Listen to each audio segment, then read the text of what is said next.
My dear JEE 26 aspirants, welcome to the class 12 syllabus completed on your favorite Vedantu JEE English channel.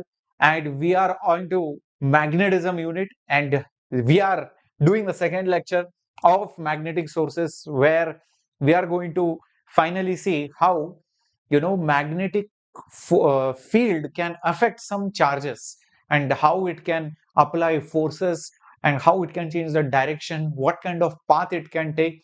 So all those things in today's lecture, which is actually the concept of Lorentz force on moving charges, right? So let's begin the class, my dear warriors, and I hope you guys are all ready, excited, with full energy on the channel.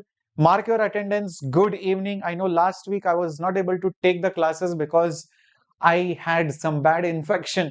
Okay, throat was all fine, but unfortunately, both Diksha ma'am had throat infection, and she was not able to take some classes, and I had some stomach infection, because of which I was not able to stand for a long time.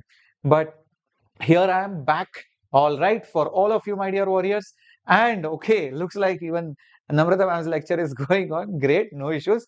By the way, I hope you have registered for MVSAT. In case you haven't, please do that right away, right now. The link is there down in the description box. It's a scholarship test, but it's not just any other scholarship test. It will tell you where you stand. Okay, 2.5 lakh students are going to give it. So, you will get to know what is your correct situation in the real world competition, because these are the same kids who are going to write the examination with you. And there are a lot of free amazing stuff like courses, learning resources, counseling brochures, everything, and scholarship, obviously, if you are interested to take admission in any of the Vedantu batches or offline centers. And of course, prizes are always there for you to win.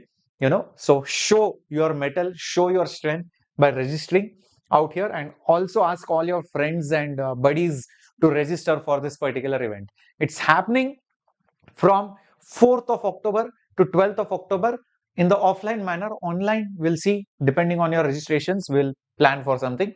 But this is happening offline in majority of the cities across the country. So I think most of your cities will be there. So please register in case you haven't done that yet. Okay, right. So let's begin, guys. Hi, Ibu. Hi, Sanjay. Hey, is cute. Welcome, GM. Welcome, everyone. Welcome, everyone. Yeah, let's begin. Now, just to recollect, electric force on a charge. See, if you have a charge, let's say like this, which is Q, and let's say there is some field. Which field? Electric field. Electric field in that area. Okay. Then that charge will experience a electric force. The charge will experience an electric force, no matter where it is, no matter how it is moving, accelerating. As long as there is charge and there is field, there will be an electric force. That electric force is simply given by the charge value multiplied by the electric field. Charge value multiplied by the electric field. I hope you remember this. This is what you have studied in electrostatics chapter. Electric force on a charged particle. Now it so happens that if there is a positive charge versus if you take a negative charge, for the same electric field, the force depends on the sign of the charge. If it's a positive charge, the force is in the same direction as that of the field. But if it is a negative charge, then the force is opposite to the direction of the field. In any situation, the force is along the field or opposite to the field. It is never making an angle, or some weirdness is not there in this situation, right? So it's always along the line of the electric field, either parallel to it or anti-parallel to it. Okay, so this was electric force on a charge. Now, that was quick revision of the previous chapters. Today we have to see magnetic field on a charge. What force will it apply? Why is it strange? Think about it. Yeah, I have a crazy doubt with real life application of magnetic forces. Oh, definitely. Please shoot, Ibu. Hello, Parideshi. Welcome. Vijananthan. Oh, you're from Sri Lanka. Wow, nice to see you, my dear. After a long time, we are having some Sri Lankan students out here. We used to have last year, but maybe you guys are watching, but maybe not commenting or putting it up in the chat. So welcome aboard. Right. So I was saying, what is weird about magnetic field applying a force on a charge is there are two different kinds. Like, one is a charge, electricity, another is a magnet. So you're taking a magnet close to a charge, and now you are trying to think whether there is a magnetic force or not. All right. So that is the weirdness in that. But strangely enough, that happens.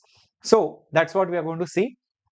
If at all you have a charge, if you have a charge which is at rest, so I will say static charge, and then you keep it inside a magnetic field. You keep it inside a magnetic field. Magnetic field is B, right? The symbol is B. Magnetic field, the symbol is B. Then guess what? The force, the force on a static charge, the force on a static charge is going to be big fat 0. Yes, there is going to be no force at all. Very, very crazy. The force on that static charge due to the magnetic field is going to be absolutely 0. Whereas in case of electric field, the force is always going to be Q into E. So now you might start thinking, oh, it is 0. Then magnetic field will not affect a charge. Think again, I have put the word static. Maybe it is moving, then it starts affecting it. And the answer is exactly that. When it starts moving, only then there is a chance that the magnetic force exists. So here we take a dynamic charge or charge in motion. So you have a charge in motion. Okay. Now the charge in motion, imagine it is going like this. Oops. It's going like this with some, let's say, velocity v, and you have some magnetic field like this. You have some magnetic field like this. Guess what? Even in this situation, when there is motion and there is magnetic field, the force is going to be 0. The force is going to be 0. And this only happens when the velocity, when the velocity, when the velocity, when the velocity is parallel or anti-parallel or anti-parallel to the magnetic field, to the magnetic field, is parallel or anti-parallel to the magnetic field. Even in this situation, there is no force. So the charge is going in the direction of the field or opposite to the direction of the magnetic field, still there is no magnetic force. The only situation when there is magnetic force is when, let's say for example, you have some velocity over here, and let's say you have some magnetic field. Second, let me just make some space over here. Okay, so this is our charge and this is the velocity, and let's say this is the magnetic field like this. Maybe it is in some plane over here. Just visualize a plane. Okay, just imagine a plane. This is three-dimensional diagram. Then when there is some angle between the field and the velocity, you will figure out that there is a force, and that force is in the direction of velocity cross producted with B. Cross product, vector product. First take the four fingers of your right hand, point it in the direction of the velocity, slowly turn it towards the magnetic field. You will see the thumb will come up. You will see the thumb will come up, and whichever direction the thumb points is the exact direction in which that force will come. This is the magnetic force. This is the magnetic force on that moving charge. Let's say, for example, there is some angle between the magnetic field and velocity, and I will call it theta. Then this force magnitude wise, and then I will also put vector formula. Magnitude wise, it is the charge into velocity into sine theta, charge into velocity into sine theta into magnetic field. This is the magnitude of the force. Whereas vector wise, it is nothing but charge into V vector cross producted with the magnetic field. Cross producted with the magnetic field. Usually you put this in brackets, that's okay, because you will do the vector operation first and then multiply, or you can also multiply charge with velocity and then do the cross product. It really doesn't matter. So even if you skip this bracket, it is quite well understood. Okay, so better to block this formula and this formula. This is the magnitude, this is the vector formula. So this is basically your cross product, this is your cross product formula, and this is the magnitude of it. This is the magnitude of it. Is this absolutely clear? This is a force on a moving charged particle. Yes, HSC, you can definitely join Eklavya in October, definitely. Yes, Ahana, you will be able to catch up. It will take time, but you will be able to catch up. All the classes are live, so attend whether Sigma, DNA, all classes are live. And whatever you have missed, right, you will have live one shots in the end. So that way you will be able to cover up those missing parts also. But you know, you always get the recordings of whatever has been done. So slowly and steadily also you can cover up at least the essentials.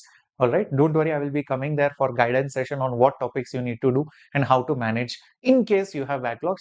But anyways, you are going to get live class of any topics that you have missed towards the end. Okay, cool. All right, perfecto, amazing. Hi Darshan. Oh Rama, no worries, you are a little late, but it's okay. Join in, just started with the concepts.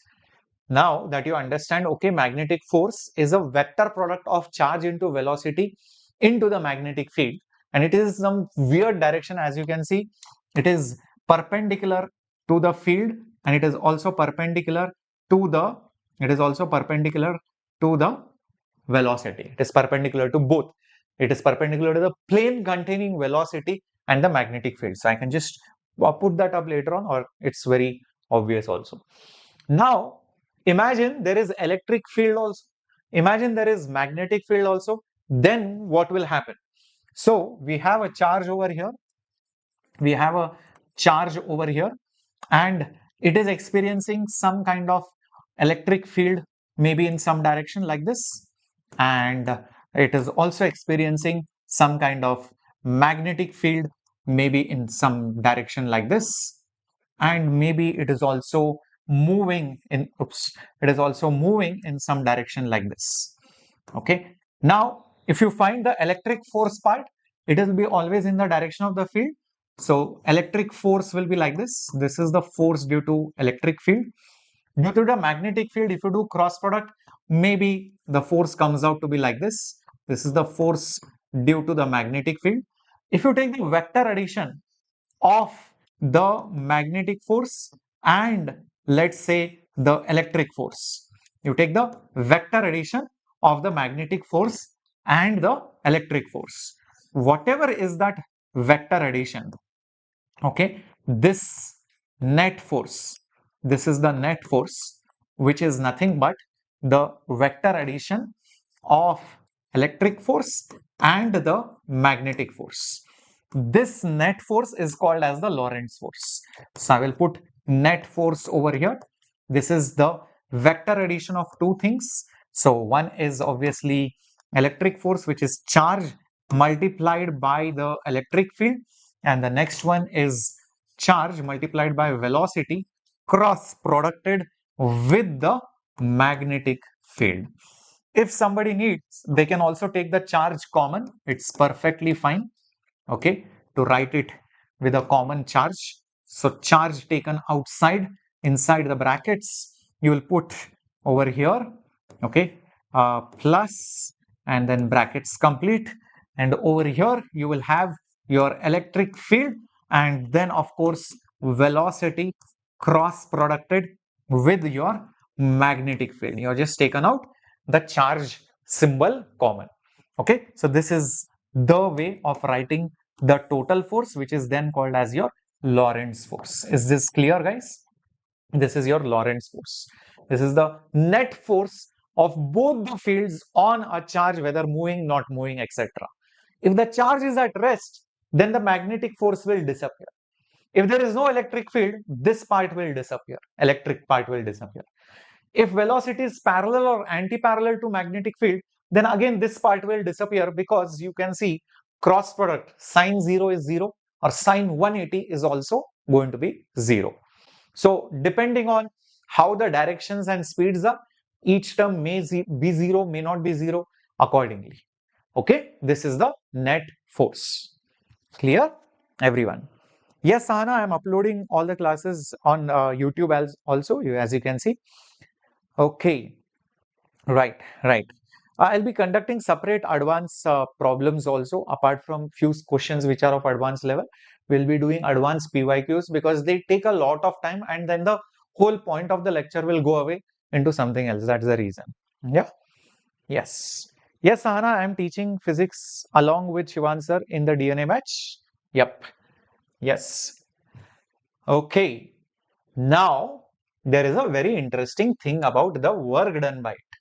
Work done by the magnetic force. This is very, very crucial, guys. So pay very close attention. A lot of questions on this do come. If my charge having some velocity which is in some magnetic field experiences this kind of magnetic force, this magnetic force is perpendicular to velocity also, and is also perpendicular to magnetic field, as you can see right over here, right? Correct, guys? So this is in the plane of that particular diagram. Okay, so that is definitely perpendicular to the velocity also and to the magnetic field. Because of this, what happens, I'll tell you.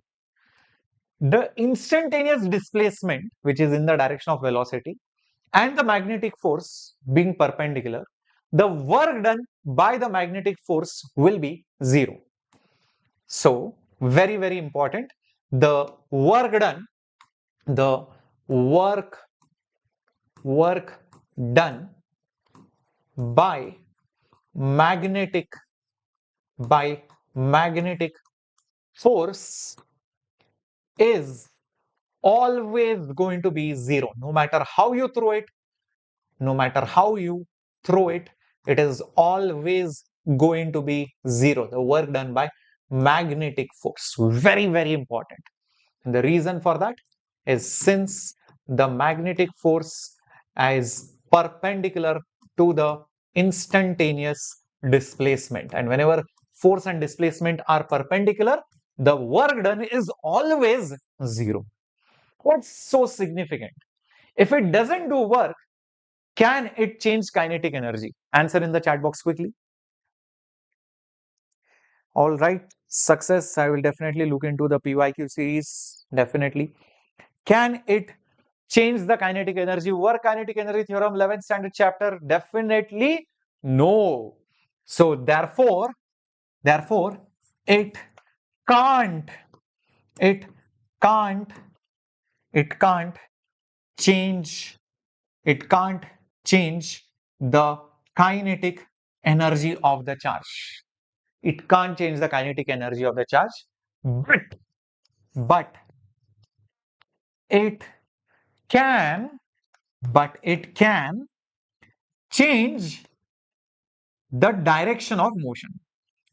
change the direction of motion.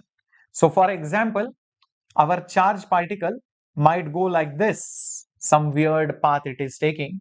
All right, every time the magnetic force will be perpendicular.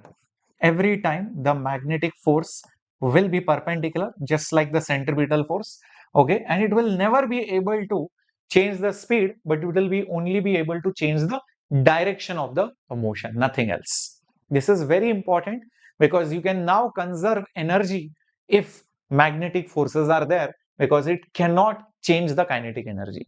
So you can use kinetic energy conservation part. All right, in certain situations depending on the problem, right?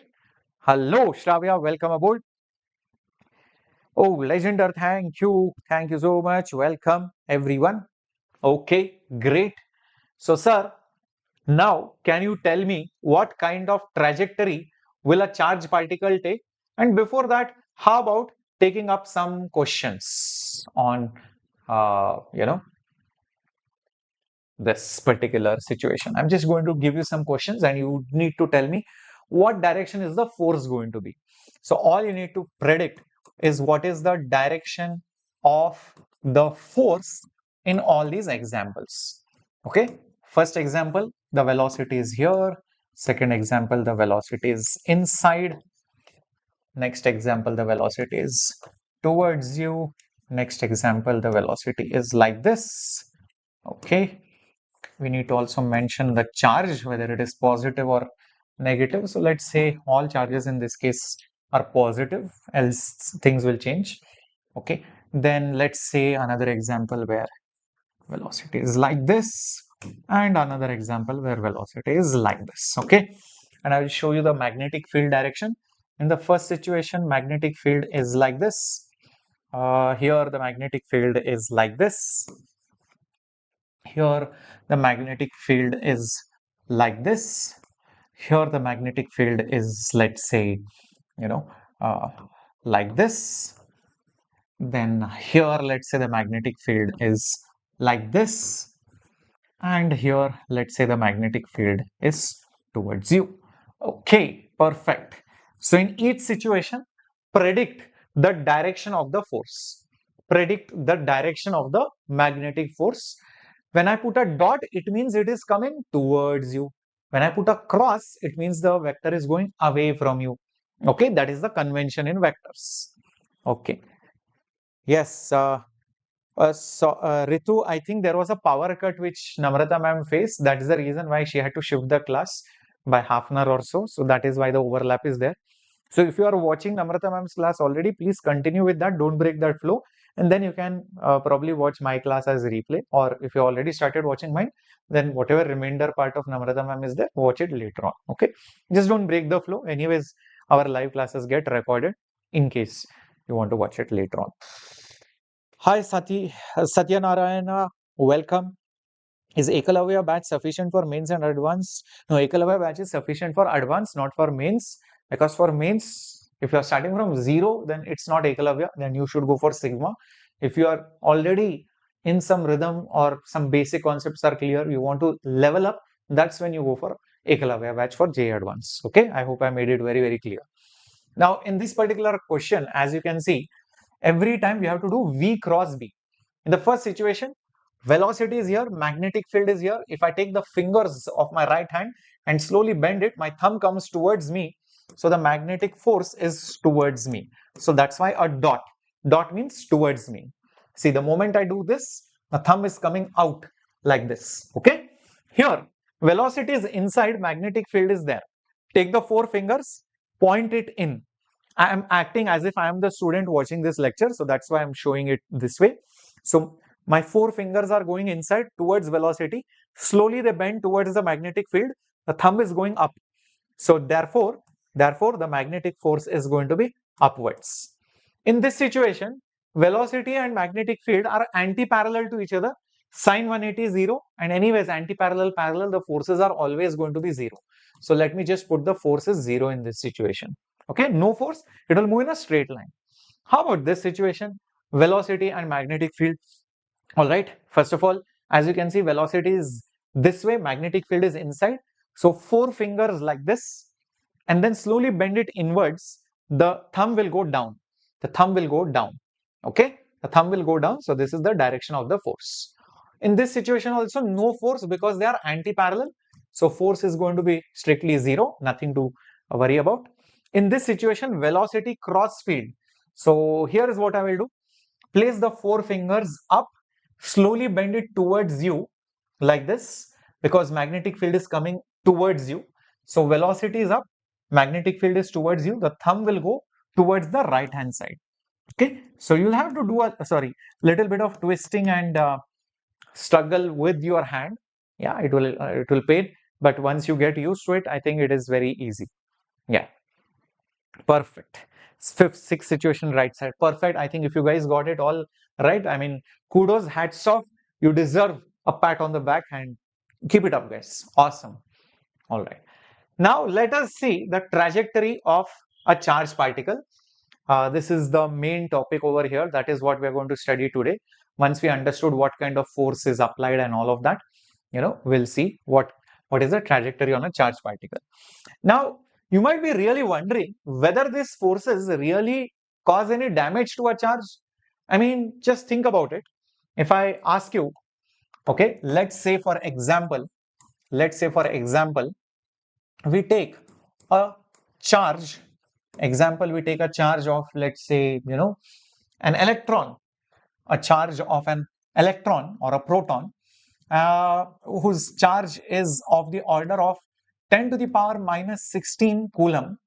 Mass is of the order of 10 to the power minus 31 kg. Okay, and let's say we take a velocity of few hundreds of meters of second, usually that is the speed, or 1000 meters per second also, which is 10 to the power 3 meters per second. And we want to figure out what kind of force might be there. So we are interested in what is the max magnetic force, maximum magnetic force. The magnetic field is in the order of 10 to the power minus 3 Tesla, which is a fair assumption because bar magnets have 10 to the power minus 2 Tesla. 10 to the power minus 4 is the Earth's magnetic field. So 10 to the power minus 3 is somewhere, a little bit away from a bar magnet and little stronger than the Earth's magnetic field. You can say that. So if you try to solve this particular question, the maximum force will happen when theta is 90 because sine 90 is 1. So it will be Q V B sine 90 degrees. Okay. So charge value is of the order of 10 to the power minus 16. Velocity value is of the order of 10 to the power 3. Magnetic field is of the order of again 10 to the power minus 3. Sine 90 is 1. So plus 3 minus 3 gets cancelled. It becomes 10 to the power minus 16 Newton.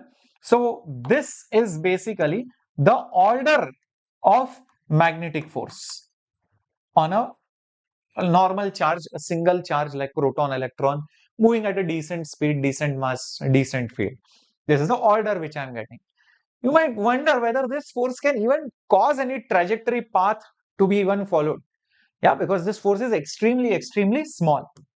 This is very, very small. So what damage can it really do? So that's when you think about what acceleration will it cause. Now that acceleration, which will be possible, will be force by the mass.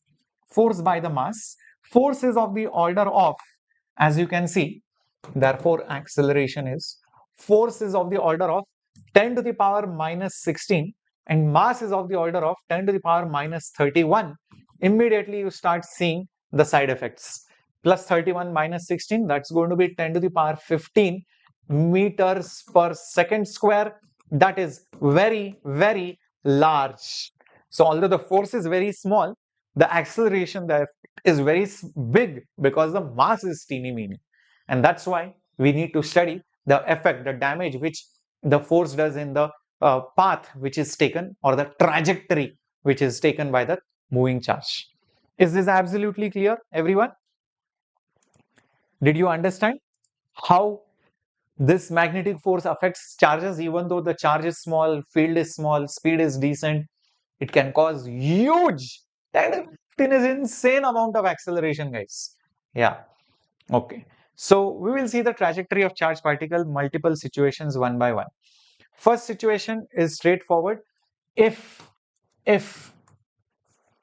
the motion of the charge is either parallel or anti-parallel, if the charge is moving either parallel to the magnetic field or anti-parallel to the magnetic field, then it will continue doing so.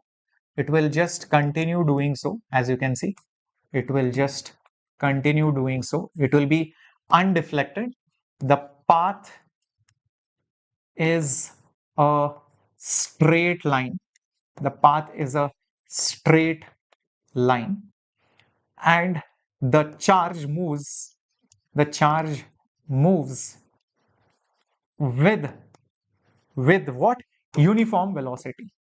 With uniform velocity. With uniform velocity. And all of this is because the magnetic force on it is going to be a big fat zero. V cross B will be zero. That is one simple thing. If you throw the charge parallel to the field, it keeps going indefinitely until something comes to stop or accelerate it. But till that time, it just moves uniformly in a straight line. Very simple. Give me a thumbs up. Understood till this point? This is the first scenario. Now let's go to the second scenario. Let's go to the second scenario. All right. Let's go to the second scenario, guys. Say for example, I want the charge to go in a straight line, but magnetic field is perpendicular to it. Imagine this situation. Okay. I want a charge to go in a straight line. In spite of the magnetic field, in spite of the magnetic field being perpendicular to it, let's say the magnetic field is inside like this. Okay, imagine the magnetic field is inside like this. This is the magnetic field, and I want this to just continue going along this path, straight line. I want it to go with uniform motion, uniform velocity. I want it to go it along a straight line without deflection. Okay, so there is no deflection. There is no deflection. This can happen if I introduce one more force apart from magnetic force, and that is the electric force. Because if magnetic field is perpendicular to velocity, just do the math. I mean, velocity is right, magnetic field is inside. The force, if you cross product it, immediately comes up. So the magnetic force is going to come up like this. This is the force due to the magnetic field, like this. It has to be balanced by one more force, only then it can go in a straight line, undeflected, uniform velocity.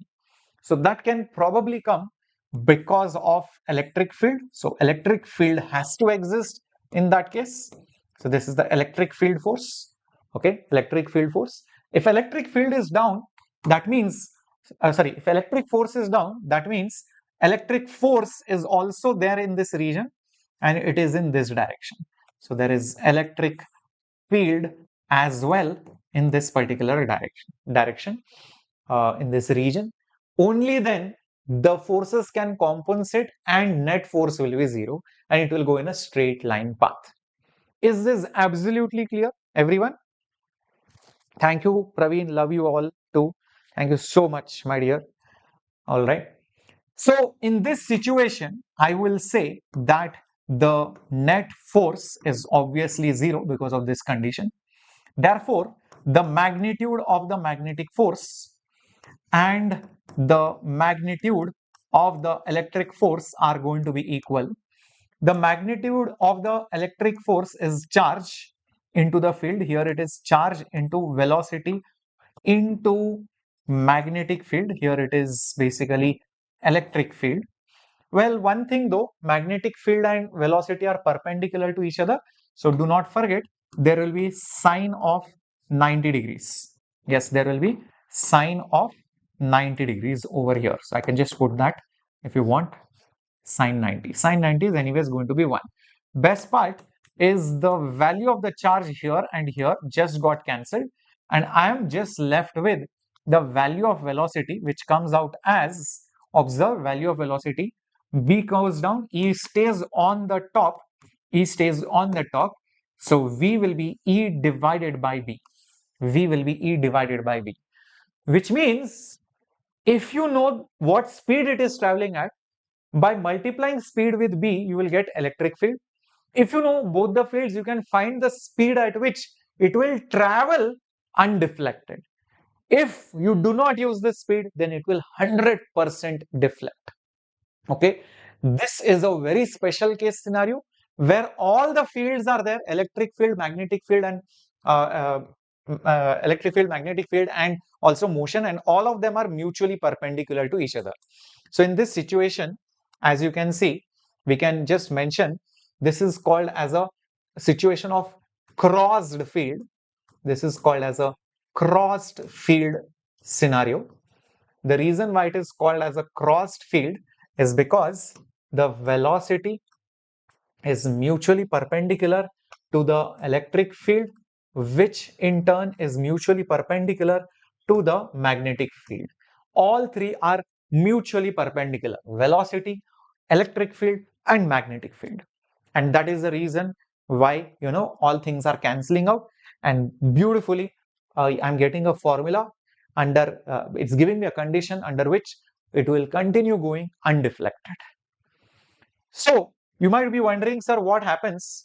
Sir, what happens if the velocity is not exactly equal to that? No issues. We'll just see that as well. So imagine that same charge is there, and let us just say this is how it is going right now, and it continues to go in that same path, undeflected. Oops. Continues to go on that same path, undeflected. So only in this situation, velocity is constant. It is undeflected, and this velocity has to be nothing but E by B. This velocity has to be E divided by B. Only in this situation it will go undeflected. Okay, so what if it is not? Let's think carefully. Well, our magnetic field is inside and electric field was like this, I believe. If velocity is more than E by B, V is more than E by B, just see what will happen. If speed is more, then which of the two sides will become higher? This is not even going to be affected by the speed. Electric force will never change. It is just charge into field. But the magnetic force, that will change because velocity has become more. So it will no longer be equal. LHS will dominate the RHS. So magnetic force will be more than the electric force. If magnetic force is more, electric force is less. So net force is up. That means the charge will get deflected this way.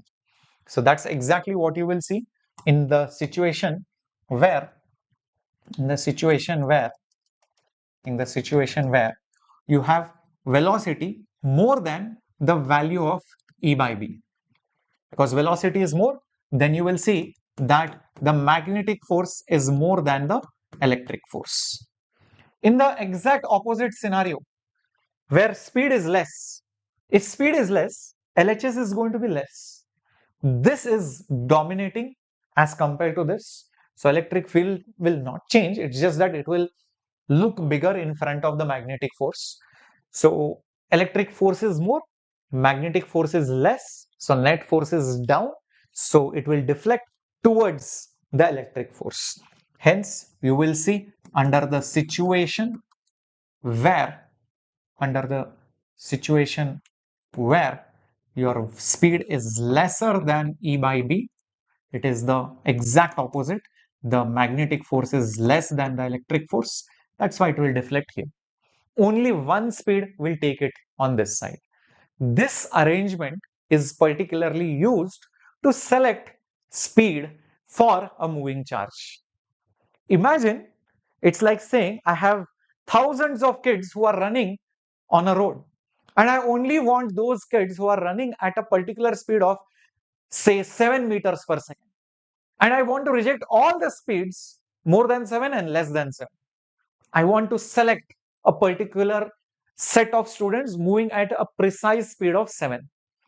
So in the same way, imagine I have multiple charges which are moving. It's like a beam of charges. They are coming, all of them together. I want only those charges moving at a certain speed.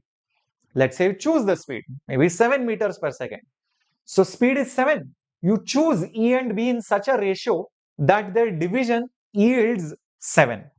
Say magnetic field is 1 Tesla, electric field will be 7 volts per meter. Getting my point? Or if magnetic field is 2 Tesla, electric field will be 14 volts per meter. So 14 by 2 will be 7. So only those speeds which are 7 meters per second will, or those charges whose speeds are 7 meters per second will go like this. Anything which is more will go up, anything which is less will come here. So it's like a filter, it's like a selector. I want all the charges with less speeds. Low marks, come here, come down. Very high marks, go up. Okay, exactly this marks, come here. So it is like a velocity selector. Did you understand the concept of that? Yeah. Where can I get good level of questions? See, there are many books. One is obviously you can use Cengage and DC Pandit till some level, but you can use Physics Galaxy or you can use the JEE Rank Accelerator book. It has only JEE advanced questions, physics, chemistry, maths. If you just solve this book with advanced PYQs, it is more than enough for cracking JEE advanced. Yeah. I hope this is absolutely clear. So this is the concept of velocity selector. Velocity selector. So all the particles with a certain speed will go straight. If I have a hole here and everything else is blocked, all those charges will pass through the hole onto the other side. Automatically have filtered out so many other particles. Less speed, more speed, they will be blocked. Maybe I can put some partition here. So this is the concept of velocity selector. So till now we have seen parallel, anti-parallel, no force, straight line. Another situation of straight line is when you have both electric and magnetic fields and you are seeing a particular arrangement for them to move in a straight line. Fair enough. But that's not the only situation. What if we have now turned off the electric field? Only magnetic force is there. Electric force has gone off. So let's see what happens in that situation. So now again, let's say we have a charge like this. Okay, we have a charge like this and it is going with some velocity like this. And let's say the magnetic field is inwards. Let's say the magnetic field is inwards for a moment now, like this. Everywhere it is present uniformly over here. This is the magnetic field. If you do V cross B, the force will come up, as you can see. The force will come up 100% like this. Okay, this is the force due to the magnetic field. And because of that, the direction will change. But as soon as the direction changes, think about it. As soon as the direction changes, the new force will be perpendicular to that. Again, the direction will change. Again, direction will change. But always the force will remain perpendicular to velocity. But it is not able to change the speed. Is this reminding you of some situation which you have studied back in 11th? A situation where the force is always perpendicular to the velocity. It is not able to change the speed, but only changing the direction. Where did you study such an example? I think there is a chapter dedicated to that. What's that chapter? What is it called? What is that concept called? Yep, spam the answer in the chat box quickly, my dear warriors. Yes, and if you've forgotten to like and subscribe, do that right now. Just a friendly reminder, or else bombs will be dropped on you. Come on. Yes, this is called uniform circular motion. Correct. Uniform circular motion. Getting my point? Because it is going to be perpendicular, the force and the displacement or velocity, but it is only maintaining the speed, so uniform, and it is going round and round in an arc form. Eventually it will come back to the same point, so uniform circular motion. So eventually what you're going to see is this going this way,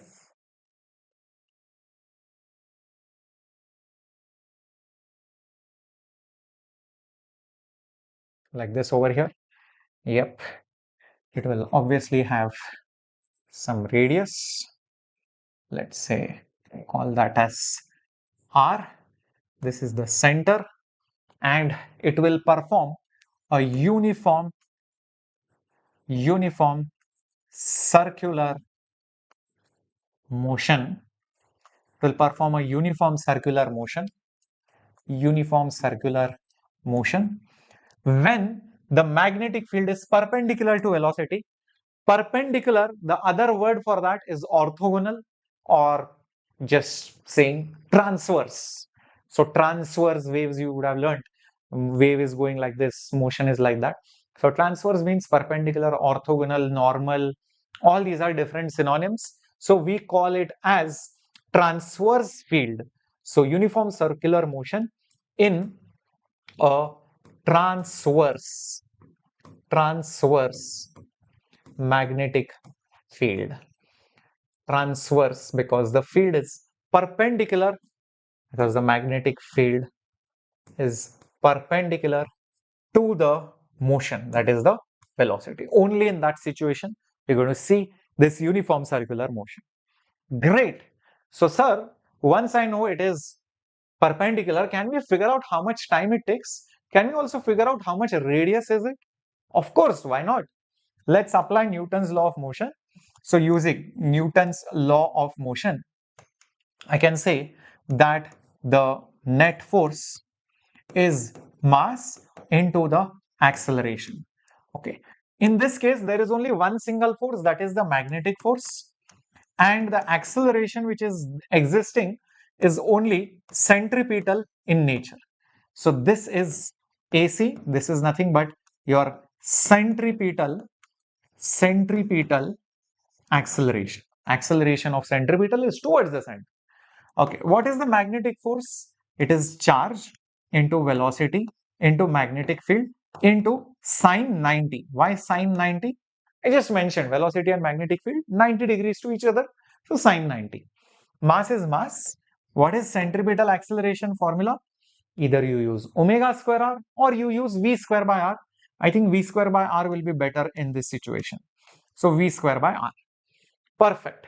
So as you can see over here, first of all, this sine of 90 is just 1. This velocity over here and this velocity over here gets cancelled. R will go on the top, and that's what is going to give me my answer. So therefore, my radius will be, check this out, mass into velocity is there, definitely. Whole thing divided by charge into B, mv by q into B. Perfect. That is my final answer. That is my final answer. R is equal to mv by charge into magnetic field. So remember this. Sometimes you might be required to convert this formula into some other useful forms. See, mass into velocity, what is it exactly? Mass into velocity is momentum. So you can also write it as momentum divided by charge into B. Maybe sometimes momentum is given or momentum ratio is asked. So maybe that time you will need it. Momentum can be also written down in terms of kinetic energy if you notice. What is the relation between momentum and kinetic energy? K is p square by 2m. Kinetic energy is square of the momentum by 2 into mass. So momentum is 2 times mass by into kinetic energy. Whole thing under the root, if you remember. Yes, it is root of 2m into k. Root of 2m into k. K stands for kinetic energy. So all these are equivalent. Don't have to remember all of this. Just remember this. Mass into velocity is momentum. Everybody knows. Momentum and kinetic energy also, you know the relationship. Okay. Yep. So that is how you can write it down. All this was thanks to kinetic energy being p square by 2m and momentum is mass into velocity. I'm just using these concepts and formulas. That's all. Okay. Fair enough, guys. Till this point, give me a thumbs up in the chat box if you understood till here.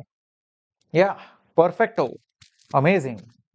Sravya, coming to questions. I know theory happening. Hi, Thulin. Welcome.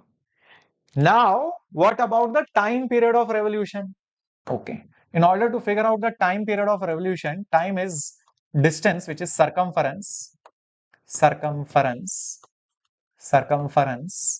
divided by the speed. That's the simple way of writing it. Circumference is 2 pi r, speed is v only. So just have to substitute everything.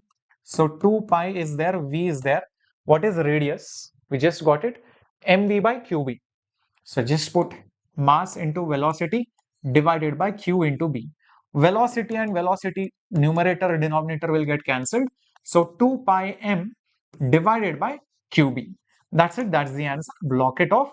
And most importantly, it is independent Very important. Independent of whom? It is independent of speed. Very, very interesting. No matter how fast you throw it, slow or fast or very fast, it will come back in the same time. It will come back to the same point in the same time. Cool? All right. Yes, today I have just kept all the theory in the start and then all the examples together. Usually I take topic, example, topic, example, topic, example, but this topic is not very huge. That's the reason why I clubbed all the topics. But if you want me to come back to my original style, then I can do that from the next class. Not an issue. All right. Yeah. Otherwise, if you see all my classes, always there is a topic and example, topic and example. So today I thought we'll just do all of them together because I think the theory is very naturally flowing. It's not very heavy also. If it was very heavy, then I would have thought about it. Anyways, now that's the last trajectory. One more thing which we need to do. But if you want, we'll come back to it after some time. First, let's do some questions so that you guys get an idea on it. Okay, this was asked in JEE Mains 2024. Let's see. An electron is thrown with some uniform velocity on the axis of a current carrying coil, on the axis of a current carrying solenoid, sorry. Then what will happen to the electron? Will it be accelerated? Will it experience a force at 45 degree? It will be circular. The electron will continue to move with uniform velocity along the axis of the solenoid. Brilliant question. Super, sir. Thank you so much. R. Navirandaran Sri. Thank you so much. All right. Let's imagine a solenoid first. Okay, very quickly. Imagine a solenoid.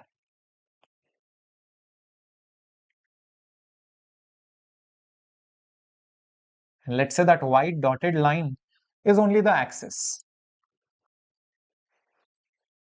And obviously a solenoid will create a magnetic field inside of it, which looks like this, almost uniform like. It will be like this. This is the magnetic field inside the solenoid. What have you done? You are throwing an electron inside of it parallel along the axis. You are throwing it like this. Velocity is here. So tell me one thing. Here, B is parallel to velocity. If that is the situation, what will happen to the force? Force will be 0. Guys, this is the situation which we just studied some time back over here, isn't it? V is parallel to B or anti-parallel, it will go in a straight line, uniform velocity. So what should exactly happen in this situation? Obviously, this is going to be moving uniformly without any deviation, yeah, along the axis of the solenoid. Yep, option D for IIT Delhi, perfecto, very good. Azad, Ibu, amazing if you got this answer correctly. Great. Moving on to another question coming up on your screen. Let's see. A proton is going with constant velocity, passes through a region of space where both electric field and magnetic field may be present, and there are 4 possibilities given. Both fields are 0. Magnetic field is there, electric field is not there. Electric field is there, magnetic field is not there. Both the fields are present. Choose which of the following is possible. Assuming the charge is going in a straight line. Who is the charge? Proton. Which are the possibilities in this scenario? All right. Come on, guys. Think about all these situations which we just did over here. The charge is going in a straight line here. A charge is going in a straight line here. We've done this. All right. So, all the concepts right from beginning. Just think about it. You will be able to get the answer. Okay. Sure. Let's see if you can get it. Here is the question. Think carefully. 4 possibilities are there. Out of this, which possibilities do you think is okay? Let's think of the first one. Electric field and magnetic field are both 0. Both fields are 0. Therefore, there will be no force. If there is no force, obviously it can travel in a straight line. It travels in a straight line, constant velocity. Definitely it is possible. So I think A option is 100% possible. I'll just put a tick mark just to keep in my mind. So it can't be D option for sure, because the D option does not have A. Okay, we keep that in mind. What about another situation where magnetic field is there, but electric field is absent? Is this possible? Electric field is absent, but magnetic field is there. I think so. Imagine magnetic field is there and velocity is parallel to it. Then also the force is zero and it continues its straight line journey, isn't it? So this is also possible. Uniform velocity it is going. Magnetic field is there, velocity is there. Question is which may be possible, may have. So this word is important. Huh? So many people miss this word may, which may have. It may have means which of the following is possible. Which of the situations is possible? That is what it is. Okay. What about C option? Electric field is there, but magnetic field is not there. This is a little bit interesting. Electric field is there, magnetic field is not there. In any situation, the moment electric field comes, the velocity will never ever remain the same, whether direction or magnitude. It will be accelerated motion. It will be accelerated motion. It will not have constant velocity. So V won't be a constant no matter what you do. So C can't be correct. So C can't be correct. The last one over here is both of them are there. I think we have seen that situation right now. Electric field is there, magnetic field is there. Yes, magnetic field is like this, electric field is like this. We just saw that magnetic field is like this, and the velocity is like this, and it is constant. So this is possible. Remember, this was the situation of crossed field. Crossed field. I just explained you that situation. So this is definitely going to be possible. So A, B, and D. So A, B, and D means C option. Perfect. Crossed field situation, I just gave it to you right over here. Where is it? Here. Yeah, crossed field situation where all three are mutually perpendicular, uniform velocity. But the moment you have only electric field, 100% there will be a force, there will be acceleration because of the field. It will not be uniform velocity. Yeah, it can go in a straight line. Now the question is not about whether it goes in a straight line or not. It should go with a constant velocity. So that's where things get messed up. A lot of people think even C option should have been correct. Question was not on straight line motion. Question was on uniform velocity. Yep. All right.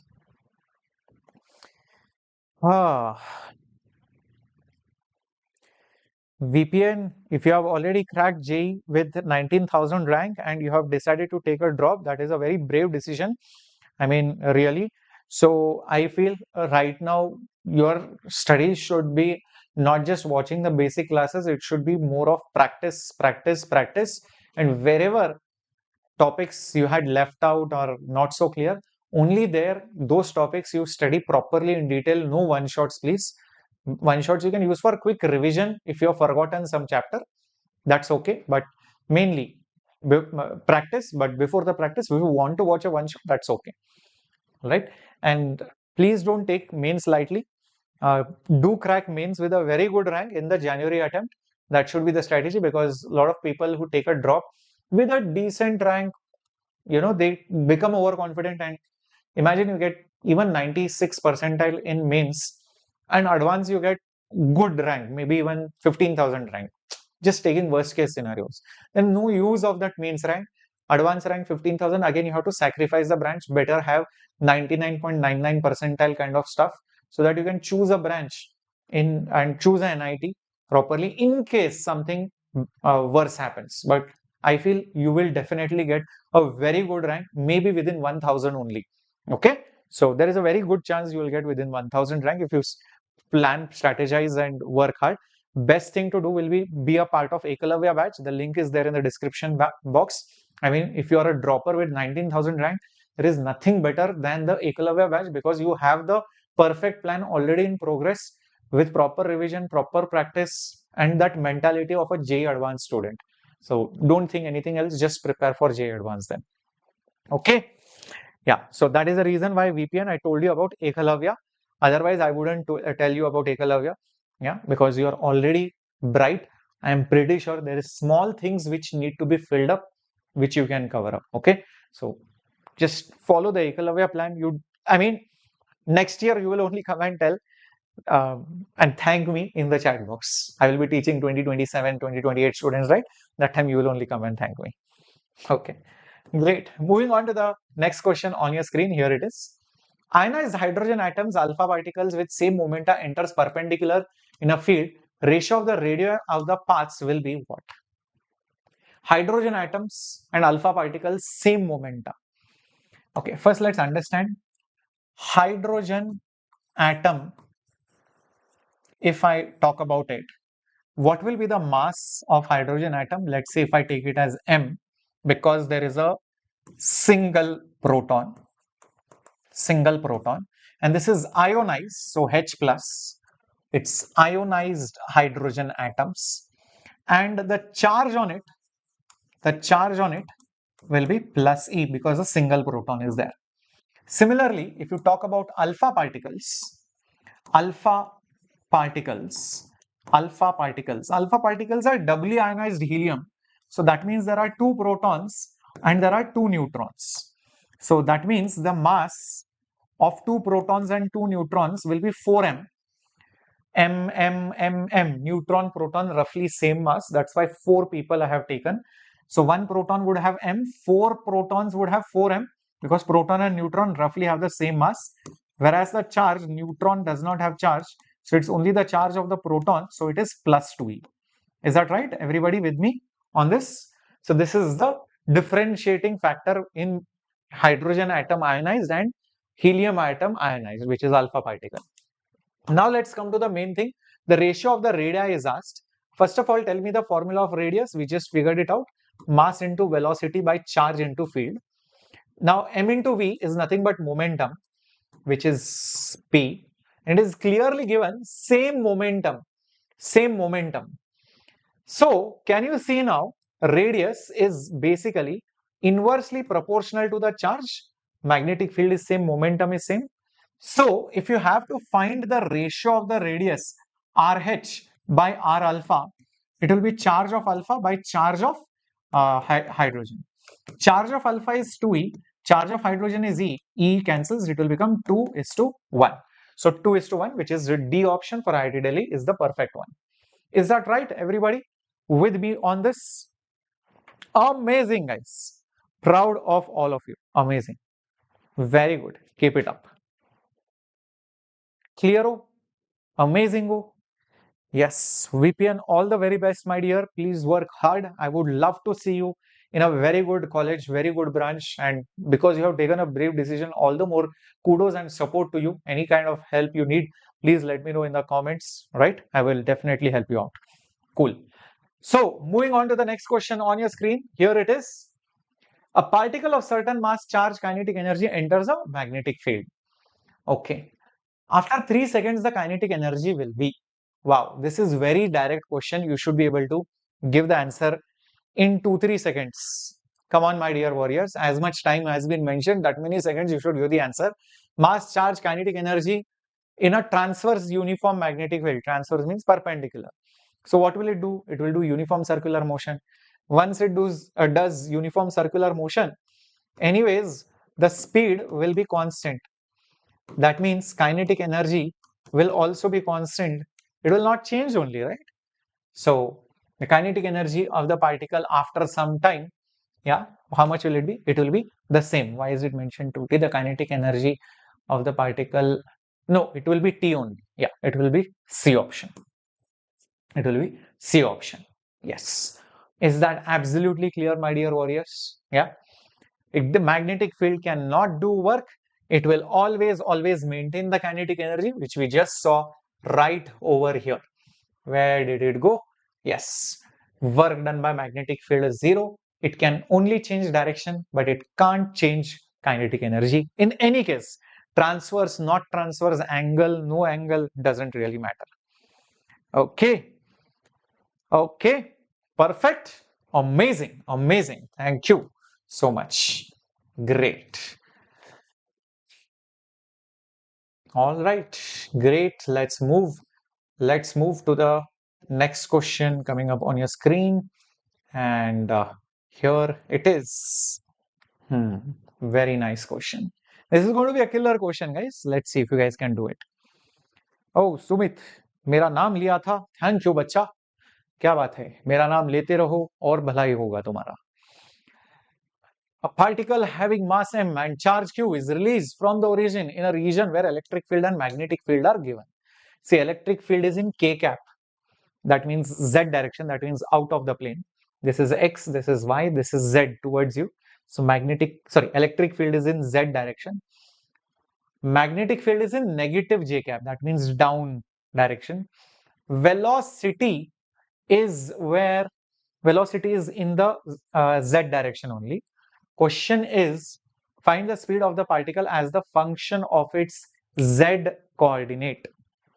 Find the speed of the particle as a function of its z coordinate. Beautiful question, guys.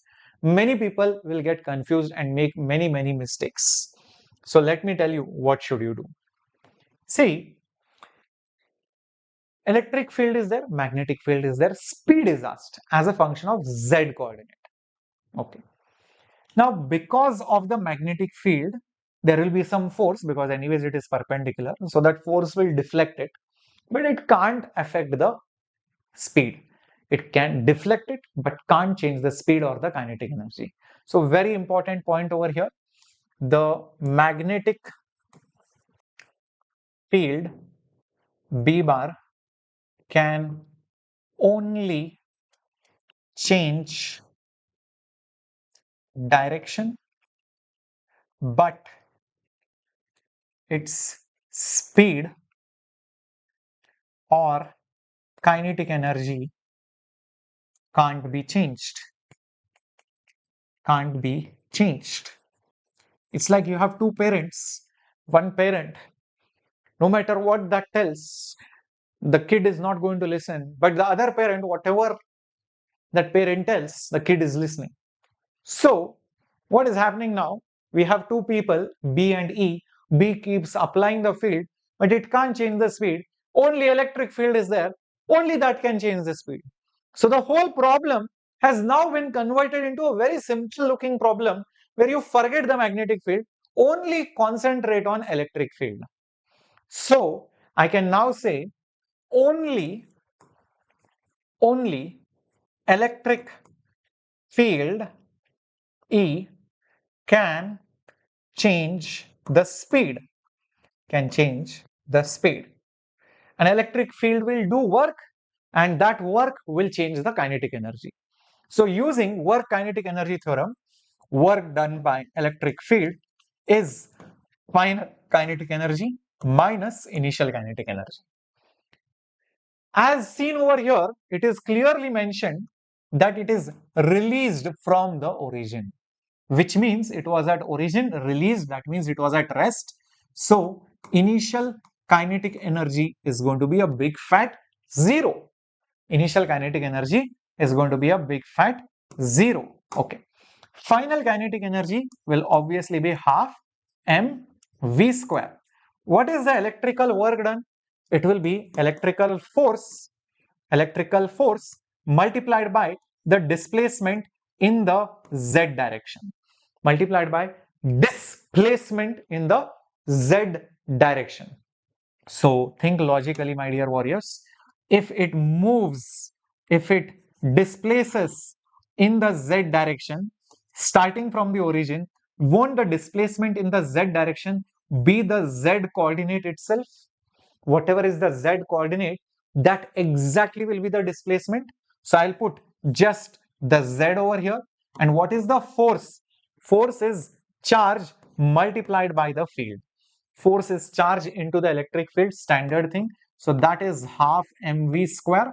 So therefore, v square will be 2qez divided by 2qez divided by m. Therefore, speed will be root of all of these things. So 2qez divided by m. That is the answer. That is our final answer. Perfect. So that is the answer. Yes, as you can see over here, 2qEz divided by m under the root. Isn't it a brilliant question, my dear warriors? Because initially it looked like a scary question, like 3 dimensions or visualizations or crazy paths or don't care. Just had to use wire kinetic energy because magnetic field was not doing work. Only electric field was doing work. Field and displacement same direction, so force into displacement, and displacement was the z coordinate because it started from origin. It became a laddu question then. Okay, I hope this is absolutely absolutely clear, my dear warriors. Yep. Awesome, awesome, awesome, awesome. Very good. So, in this particular question, basically 2 fields were given. You had to figure out the speed, and we realized one field didn't do work, one field did work. So, we use work kinetic energy theorem. So, 11th standard syllabus is absolutely very, very important. I think I have one more question like this, which can again open up your thinking. These are more like advanced questions or mains plus questions, I would say, not exactly advanced. So let's see whether you can solve this. There is a charged mass moving under the magnetic field and electric field. See, where the electric field is in I cap direction, that means x direction. Magnetic field is in the k cap, that means towards you. The particle is going in a curved path. P velocity and Q velocity are V I cap and minus 2V J cap. J cap negative, that means down. V I cap means towards the right side. The field value is how much? Okay, right. Sampreet, Paul sir's classes are in the Sigma batch. So if you're a part of the Sigma batch, you're a Sigma warrior, you are already watching Paul sir's class. And you better make use of the sale which is going on right now, the Freedom Sale, extended by 2 days till tomorrow.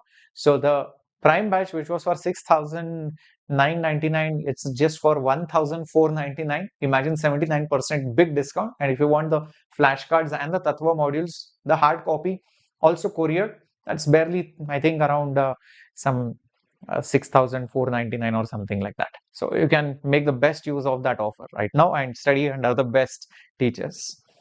Yeah. Kavin Raja, I mean, if you have watched my previous classes, definitely you will be able to understand, because otherwise there will be no link if you directly come to this labs. But otherwise, definitely you can understand. And there are a lot of 9th and 10th kids who watch my class. And let me tell you, there is a big, big surprise coming for all of you, especially the 9th and 10th kids. Okay? Right. So, talking about this question, again, magnetic field will not do work, electric field will do work. So, just use the same concept, guys, and you will get the answer. There is nothing great about this. Work done by magnetic field is 0. So, only the work done by electric field is there. Work done by electric field will actually change the kinetic energy, kf minus ki. Just that electric field is here, so displacement also in the same direction. So just do this, electric force into displacement in the x direction will be final kinetic energy minus initial kinetic energy, half m velocity at q square minus half m velocity at p square. I think after this easily you will be able to solve the question. I will not do it completely now because we have done a similar question before this, just before this. So I want you to solve this as homework. The solution and the exact answer will be there in the PDF. PDF you will be able to download after some time. Okay, the link will be pasted in description as well as in the pinned comments, both. Okay, perfecto. Yes. Not able to understand the question. Which question you did not understand? This question only? Watching my class 11 series. Thank you so much, Kavin Raja.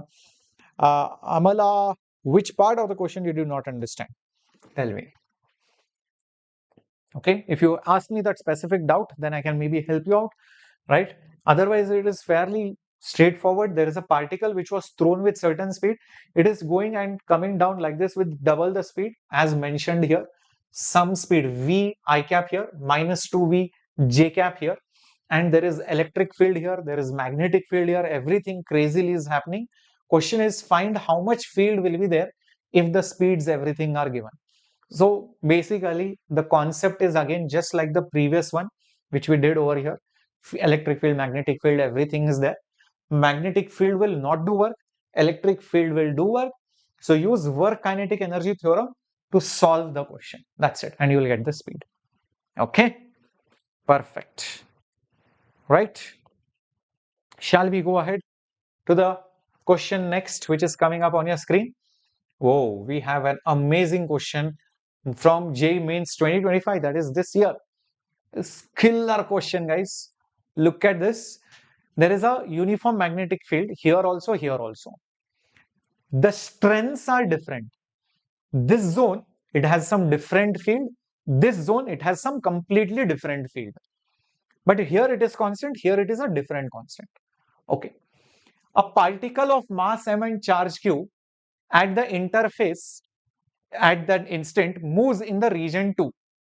So there is a particle here exactly on the junction or the interface, and it is going towards the region number 2 like this. It going down. Once it goes down, what will happen? Perpendicular magnetic field, velocity is perpendicular, so it will go in a circular path. And it will come here. And it returns to the interface. And it returns to the interface. It continues to go in region 1 and finally again reaches interface over here. So it rotates, circular motion, and again it rotates and reaches the interface because it is going to do uniform circular motion. What is the displacement of the particle during this movement along the interface?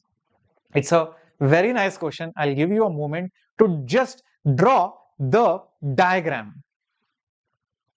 Okay. I'm so glad, Samarpreet. If you watch my classes, I'm pretty sure you'll love it. And it's not like we do any kind of nonsense on this Vedantu JEE English channel. We keep this channel very clean, pure, academic.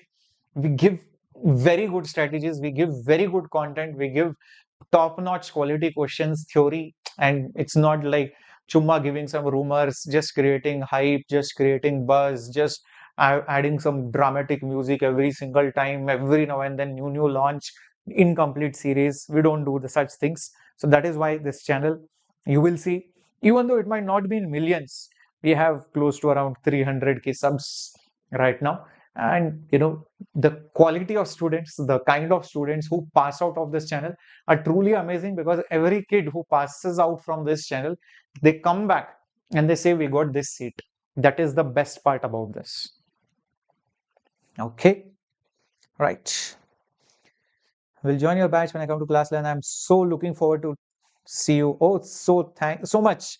Thanks, Kavin Raja, Uvaraja. Thank you so much. I'm so glad you are already in Abhay Sir's batch, taking care of, I think, Olympiad level studies, maths. Abhay Sir, beautiful, amazing, excellent teacher. Yeah, producing so many results year after year. Now, I'll tell you what about this question. I'm not sure if you guys realize this. Beautiful concept. See what is happening. Okay, this is the particle right now over here. A charged particle of mass m and charge q at the interface at some instant moves into region 2 velocity v and returns back to the interface. So maybe it just goes like this. It just goes like this. Started its journey like this and goes like this and returns back to the interface. And it continues to move in region 1 until it reaches back the interface. A lot of you might think, sir, it will again go like this. That is wrong. It won't go like that because the fields are different. One is strong, one is weak. Well, I don't know who is strong, who is weak. We can assume one is strong, one is weak, and accordingly solve the question. The point is the fields are different. So what will be different? Think carefully. Go back to the theory in case you have forgotten. Go back to the theory. Where is our theory? Yay! If the field is different, the radius is different. If the field changes, the radius of the circle will change. So 100% that is the catch of the problem. So the radius will be different. So now it will go in a different kind of radius. Maybe it will reach over here. That is the crux of the problem, to draw it properly. And again, it reaches the interface. Okay. Now that my drawing is complete, and now it finally reaches the interface. What is the displacement of the particle? So they are asking what is the displacement of the particle. This is exactly that displacement which they are asking. That is basically the displacement of the particle which they are asking. Is this absolutely clear, everyone? Understood? I hope you are able to see that S. I'm not sure if it is very clearly seen or not. Okay. So this is your S. This is your S. Displacement. Yeah. Perfect. Okay, sir. So what now? How do I get that? Well, I'll tell you what. See, if you observe carefully, you will realize for that upper circle, this length is basically the diameter 1. This is diameter 1. For this below semicircle, this point to this point is diameter 2. It is the diameter 2. This is D1, this is D2. From D1, if you subtract this semicircle's diameter, you are going to get this. How many of you realized? How many of you realize this? Do you see this is a diameter of this upper semicircle? This much is the diameter of the lower semicircle, S2. So from D1, if you subtract D2, what is left out is S. So therefore, I can just say S is nothing but my D1 minus D2. That's all. D1 minus D2. That's all my S is. And how much is the diameter? It is double the radius. So I will just put 2 times the radius 1 minus 2 times the radius 2. So 2 is a common number over here. So I'll put R1 minus R2. And what is R? We all know. R is mass into velocity divided by charge into field. Mass into velocity divided by charge into field. Speed, mass, charge were the same. So this is the answer, and here it is. 2, so you can see 2 is there, 1 minus b1 by b2. Yeah, you can just take LCM and all of it. It's not a big deal. So if you want, I'll just do it for you. 2 mv divided by charge, and you will have 1 by b1 minus 1 by b2. Of course, you can take LCM, right? And you will get, yes, this b1 and b2 common, and you can put it as b1 by b2 and all of that, which is exactly this. Is that absolutely clear, my dear warriors? Is that absolutely clear? Everyone, if you want, you can take that b1 outside. Yep. So 2 times mv divided by q. If you take b1 outside, it will become 1 minus b1 by b2. That's it. So if you multiply, it's exactly the same thing. That's how you solve it. Beautiful question asked in 2025. Okay. Definitely, Amala, you will be completing it. I'm so glad, Ibu. Yes.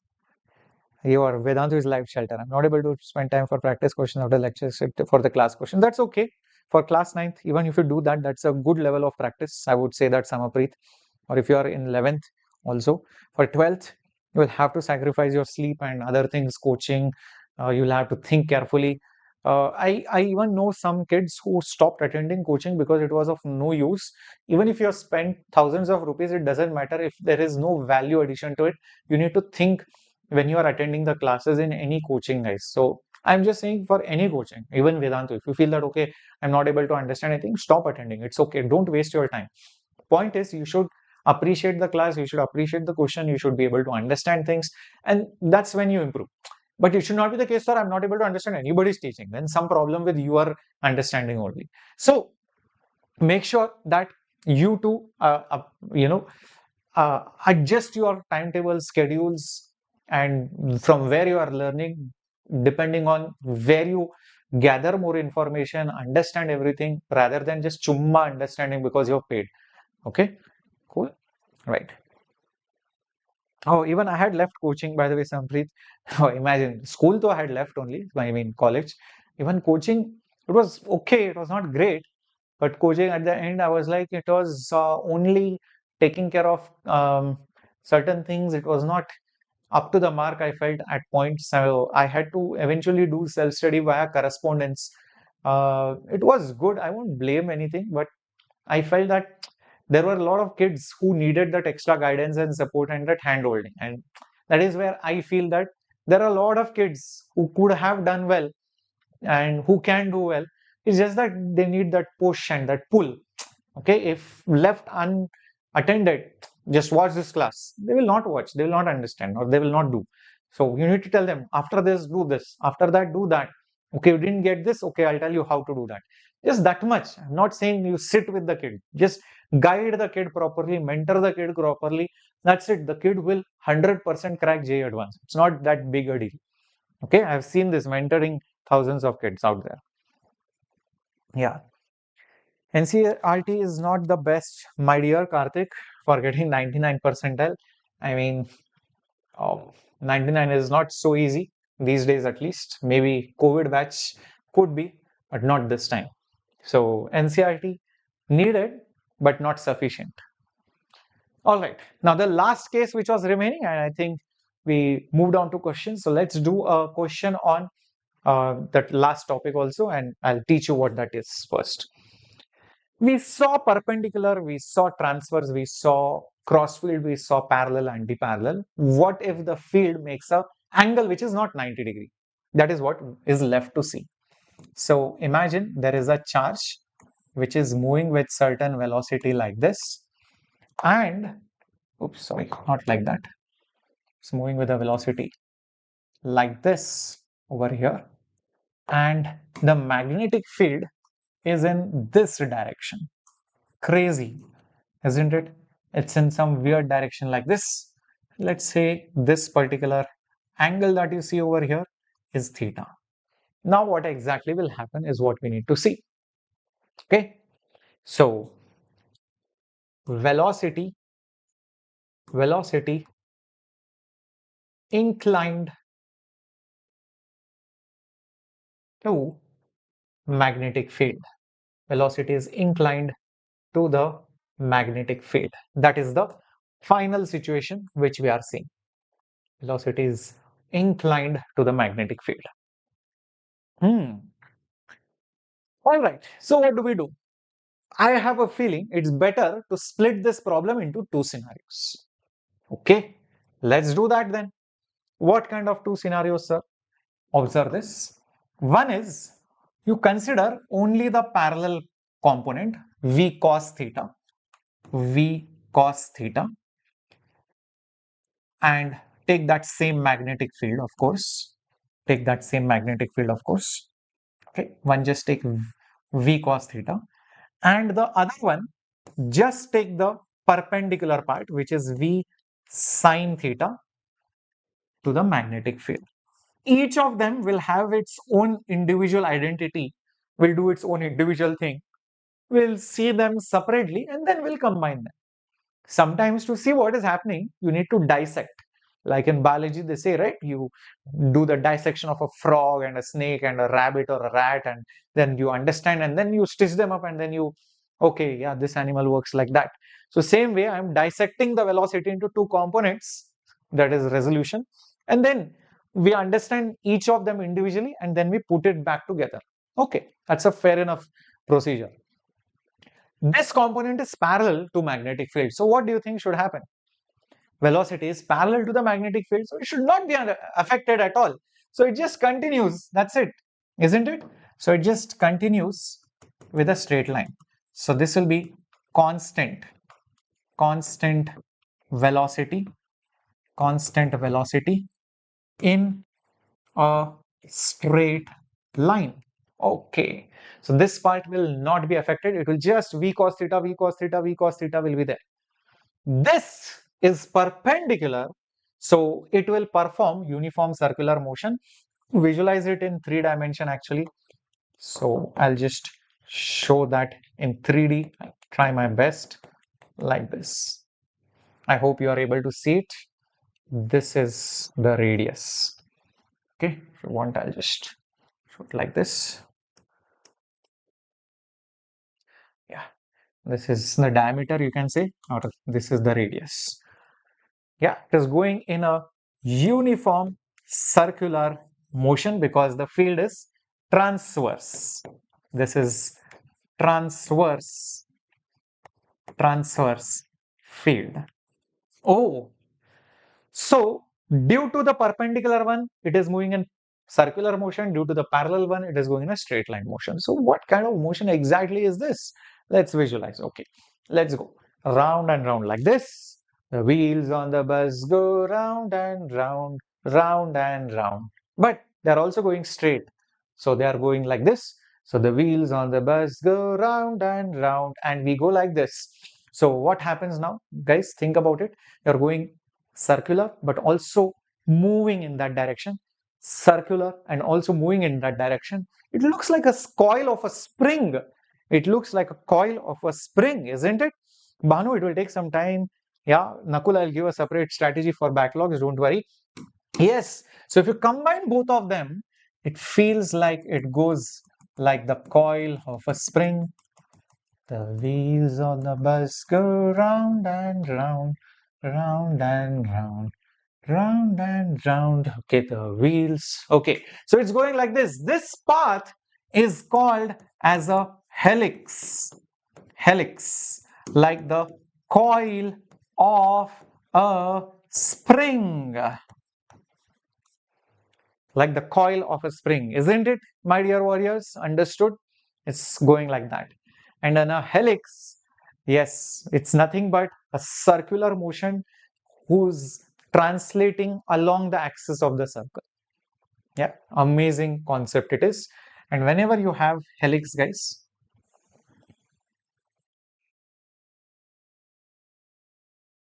like this is helical motion. This is called helical. Helix and helical, same thing. Helical is the adjective, helix is the noun, you can say.